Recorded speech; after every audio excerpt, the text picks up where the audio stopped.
Hey guys, welcome back to the podcast. I'm so excited. We're going to be talking about everything luxury today, how to break into the luxury market, tips and tricks from an industry expert. So stay tuned if that sounds like fun.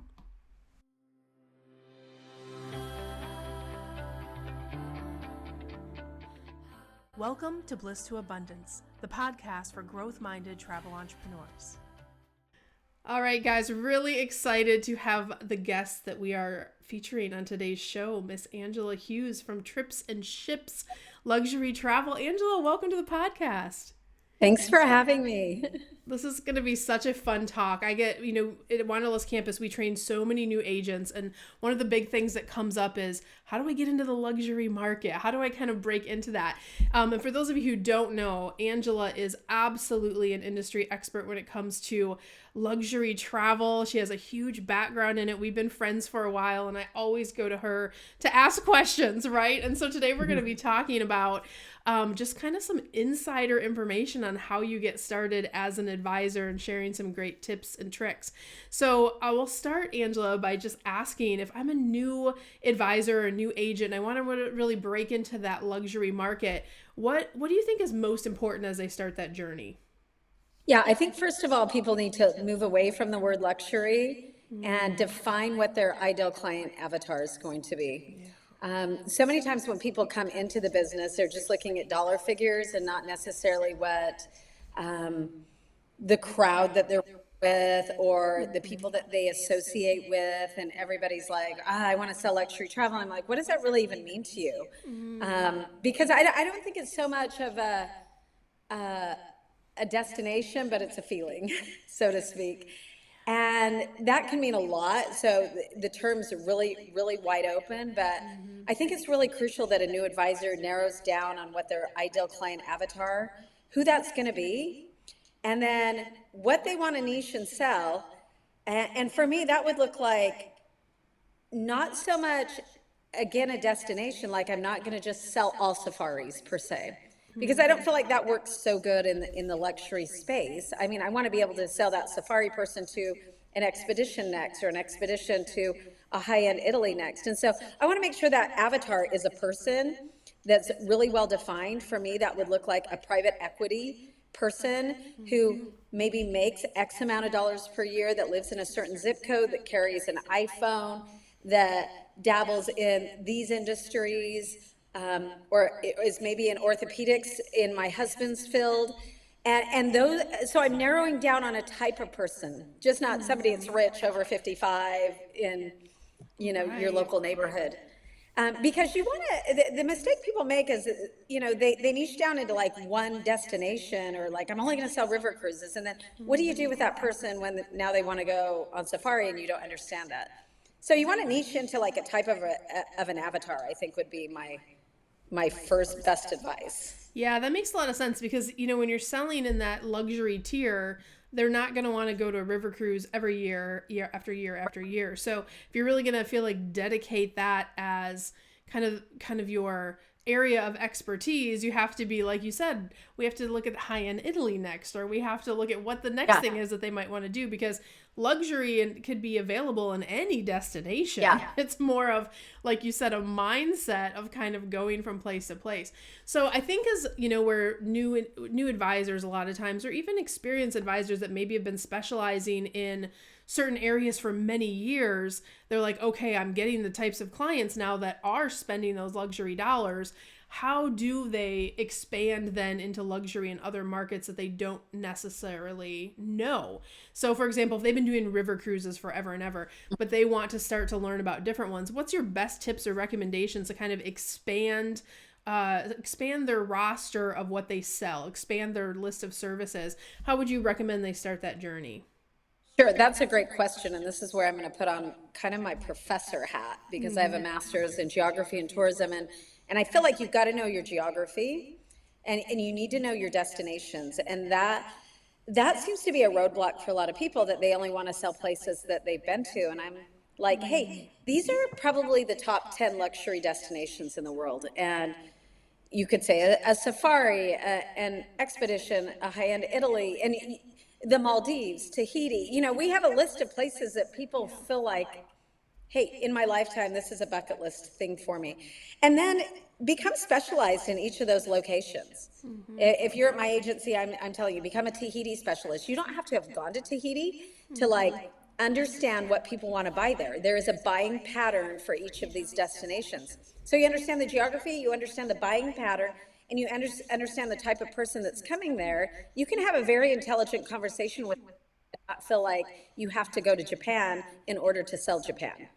I love that. And we talk about that at Wanderlust Campus all the time. In fact, we tell new students, because they're like, how can I be an expert in XYZ?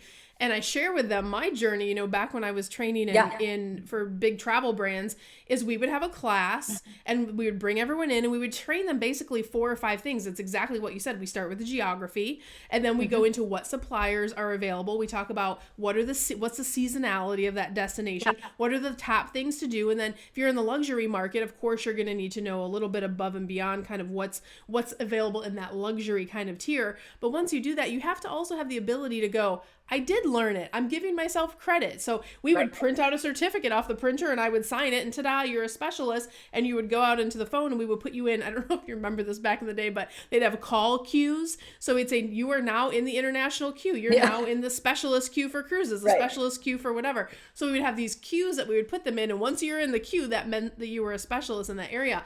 And that's not how our world works today, because we're working with home-based advisors that they don't wave the magic wand and feel good about giving themselves that accolade, but they have to feel confident in, you're not going to be able to travel the entire world. So I love that you brought that up, because I think that's where people go, but I haven't been. But it's, have you done the work? I feel like, telling people that their job is not to know everything, but their job is to know where to find the information, resources, tools, and things like that. If they're doing that right, I feel like they can be successful in any market. And I actually feel like there's a lot of agents who have traveled to a lot of destinations, and that doesn't make them a specialist. Because a lot of times they're traveling at advisor budgets. They're not traveling at, exactly top tier luxury budgets. They're not in the cabanas, the overwater cabanas and things like that, right? Exactly. Yeah, so true. So it's kind of like one of those things where you guys have to be willing to do the learning, but also give yourself credit to expertise in that area without having to necessarily do every little piece. I love that. So Angela, if you had to recreate what you've done in your life, or you were starting brand new as a luxury advisor today, what would be the first 2 to 3 markets that you personally would learn based on the environment where we're at in the industry today? Yeah, I definitely think the Europe market is one that you can't overlook. Italy, Greece. I think you have to be really set with who your vendors are going to be there, and have solid destination management companies on the ground there to use. Yeah. And then I'd probably tap into the safari market. That is growing a lot. Yeah, definitely know your East Africa and your South Africa. Fantastic. So in terms of one of the things that popped on the radar that I thought was so unusual this year, and I personally haven't booked any of these trips, but have you done some work in Iceland? I heard that that's like an up and coming, growing, it's like top of all of the bucket lists. So talk to us a little bit about Iceland, or your thoughts there. Yeah, I actually just came back from Iceland. I feel like Iceland really peaked about 5-6 years ago. Became like super expensive, and now I think we're kind of stumbling back now. People are doing it more as a cruise destination. We're getting a lot of Northern Lights trips off of that, so that's popular. I see us moving into the Scandinavia market for the Northern Lights as well. So pretty. Yeah, I grew up in Michigan, so I have no desire to go to Iceland. I'm Texas and Florida girl, as you know, back and forth now, kind of like you. Right. I love it. But I think it's for people that it's really, they're just fascinated by it. I think it's interesting. I saw it pop up on a couple of, in the publications this year, that's one of the top ones that people are looking for. But what I want to talk about next is the marketing of luxury. And this is where I have some big feelings, because I think people will say, I want to be a luxury agent. And then I'll look at their logo and I'll go, yeah. And I'll have to give them feedback with love, right? It's one of those things where I'm not doing my job as a coach, mentor, kind of helping them on their journey unless I give them good feedback. But if you are going to eat, breathe, and sleep luxury, and you want to be attracting those types of clients like a magnet, how would you recommend agents, advisors go about the process of branding or marketing their luxury businesses? Yeah, that's such a great question, because I think what happens is people get really excited. They run out to Etsy, they hire somebody to create a logo, they've got some tropical fill going with it, and an airplane scooting off into who knows where. It's always an airplane around the globe. Yeah. It's always 90% of the time, right? Yeah, so I mean, they're running out there trying to like create a brand, and when you're in the luxury space, you need to compare what the other luxury sellers are doing. And it's not the luxury travel sellers, but where the other dollar's being spent. So you need to be looking at like the Gucci's, you've got to be looking at the Louis Vuittons, like where's the luxury money going? And, I want to preface that there's different levels of luxury, because someone buys a trip to Tahiti doesn't really make them luxury in my mind. Yeah, so definitely I think you've got to come and compare yourself to the other competing products out there. When people are buying luxury, they're often comparing it to whether or not they want to spend money on college tuition at Harvard, or if they want to buy a new BMW, or if they want to remodel a home. And so there's competing dollars out there. So you've got to look at other opportunity costs. You've got to be looking at the logos that other brands are using that are pulling in their money. Which I think is really important when you go to brand your own business. If you look like you're homemade, you don't belong in this sphere whatsoever. And if you want to launch into the premium plus market, that's something you really need to hire out like a professional who understands the type of client that you're marketing to. And throwing up some, cheap website with a homemade logo and homemade JPEGs on there, just are not going to cut it in this industry. Everything that comes out of your mouth and onto any type, or it comes out of your social media, needs to look like super high end. Yeah, especially if you're going to break into luxury. And I think, that's one of those things where we'll have people come in, we'll have experienced agents come in, we'll do kind of an audit or an assessment, and they'll say, I really want to go after luxury. And they've had a couple of, like you said, those Tahiti trips, right? Which are kind of luxury, but they haven't even like kind of scratched the surface on what's possible. And when we do the audit of the website, or we look at, I built my logo on Canva, or I built my logo, it's kind of one of those things where I source my pictures from these, free sourcing sites. So sometimes you can do little pieces of that, but really customizing and building it out, and also the simplicity of a good luxury logo. It's not about like less is more, I feel like, when it comes to really expressing a luxury brand.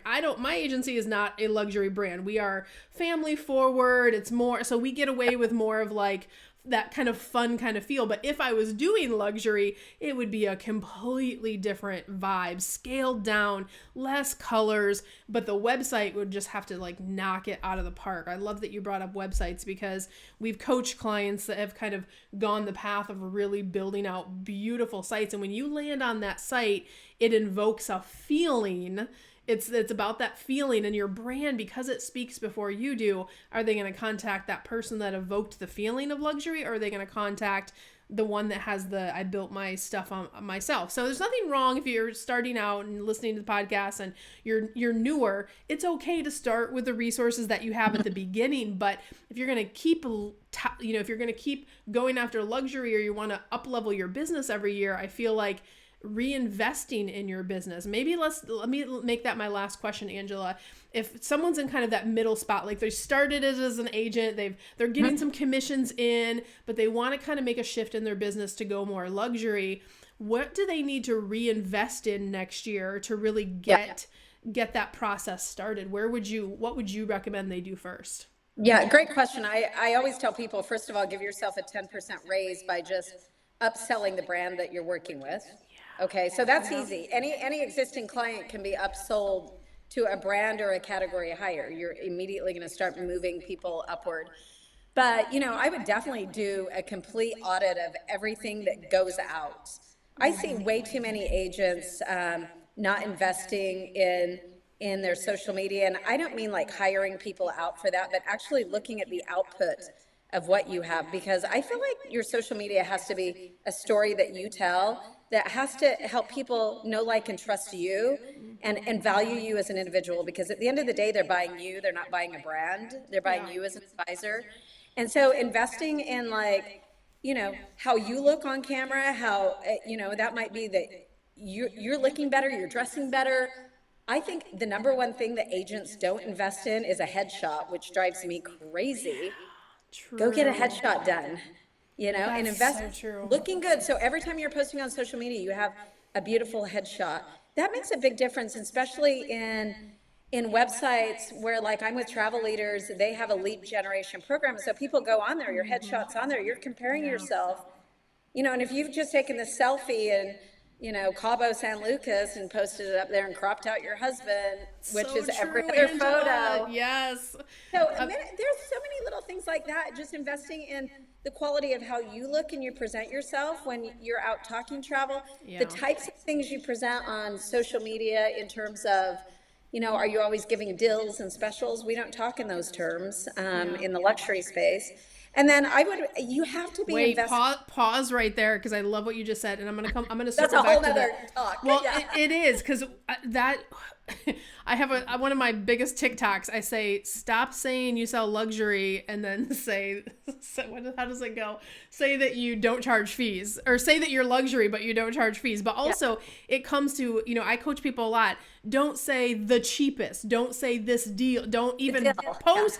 Like, why are you can't post a Carnival cruise and then want to sell a world cruise next week. It's not going to come together that way. So I love that you brought out that little kind of nugget. Sorry, finish your thought, but I wanted to just. No, there's definitely a language of luxury, but I think the biggest investment is take your commission, invest that into the destinations that you want to be selling.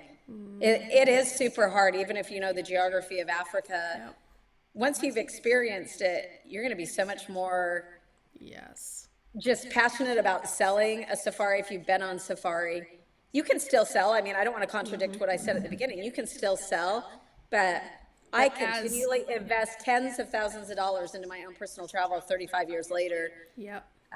making sure that I'm in the major places, I'm being photographed at the major hotels, I'm meeting the major players.